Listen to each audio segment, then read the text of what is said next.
Amados irmãos e irmãs, para nós compreendermos o Evangelho que hoje vos foi anunciado, é necessário nós recordarmos daquilo que ontem foi proclamado.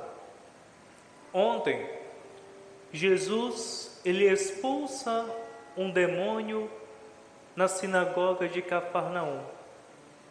E depois que Jesus, ele cura esse homem que estava com o espírito ruim, ele vai para a casa da sogra de Pedro. Mas o dia que Jesus cura esse homem é um dia de sábado.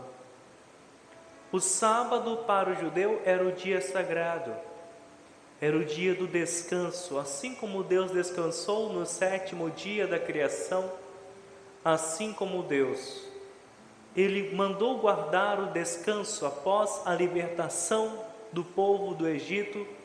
Jesus estava naquele repouso sabático. No entanto, Ele rompe o descanso sabático para curar aquele homem. E quando nós lemos esse Evangelho, à luz do Gênesis, à luz da primeira narrativa da criação, quando Deus criou o mundo em 6 dias e no 7º dia Deus descansou, e tudo aquilo que aconteceu para a queda do homem.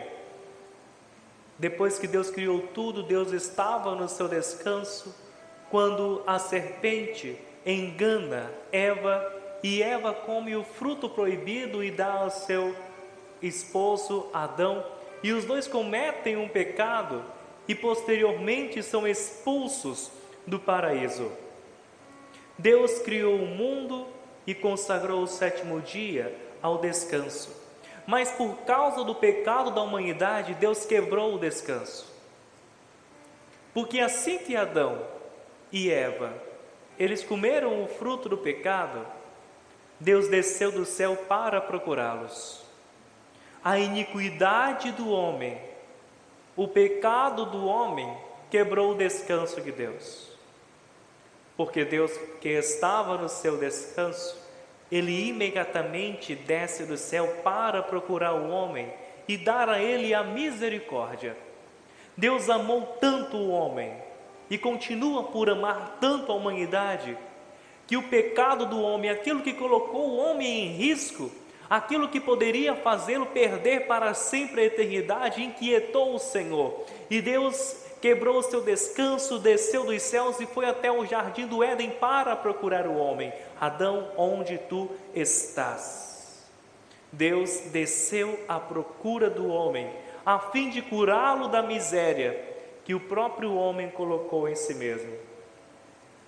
E uma vez que o pecado entrou no mundo pela serpente, era conveniente também que Jesus expulsasse o demônio. Vamos analisar esse evangelho de hoje com o Gênesis. Ontem, Jesus, na sinagoga de Cafarnaum, ele expulsa o demônio. Era a primeira coisa que Deus deveria fazer, era expulsar o demônio. E depois que ele expulsa o demônio, ele vai até a casa da sogra de Pedro e cura a febre daquela mulher. É como se nós disséssemos, depois que Deus expulsou o demônio, Ele imediatamente tocou na humanidade que estava na febre do pecado, a humanidade que estava paralisada em suas próprias iniquidades, em suas próprias dores, a humanidade que estava parada por causa do pecado, de febre, de cama, e Deus curou aquela mulher, assim como Deus curou a humanidade. E aquilo que eu acho mais bonito nesse evangelho é justamente isso: Deus quebra o descanso para procurar a humanidade. E depois de curá-la, depois de curada, imediatamente a sogra de Pedro levanta-se e começa a servir aqueles homens. O pecado paralisa, mas o perdão e a graça de Deus liberta para o amor e o serviço. Louvado seja o nosso Senhor Jesus Cristo.